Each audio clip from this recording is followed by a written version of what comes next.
ஒரு அறையில் 4 மெழுகுபர்த்திகள் அமைதியாக எரிந்து கொண்டிருந்தன. அப்போது அங்கே மெலிதான காற்று வீசத் தொடங்கியது.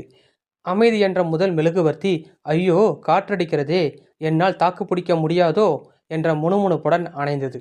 அன்பு என்ற 2வது மெழுகுவர்த்தி, அமைதியே போய்விட்டது, என்னால் மட்டும் தனியாக எப்படி சமாளிக்க முடியும் என்று சோர்வுடன் சொல்லிவிட்டு அந்த மெழுகுவர்த்தியும் அணைந்து போனது. அறிவு என்ற 3வது மெழுகுவர்த்தி, இந்த இருளையும் காற்றையும் எதிர்கொள்ள வழி தெரியவில்லையே என்று பெருமூச்சு விட்டவாறு அணைந்து போனது. அறையின் பெரும் பகுதி இருள் சூழ்ந்திருக்க 4வது மெழுகுவர்த்தி மட்டும் விடாப்பிடியாய் போராடி கொண்டிருந்தது. அப்போது அந்த அறைக்குள் ஒரு சிறுவன் நுழைந்தான். அடடா, 3 மெழுகுவர்த்திகள் அணைந்து விட்டதே என்று கவலைப்பட்டான்.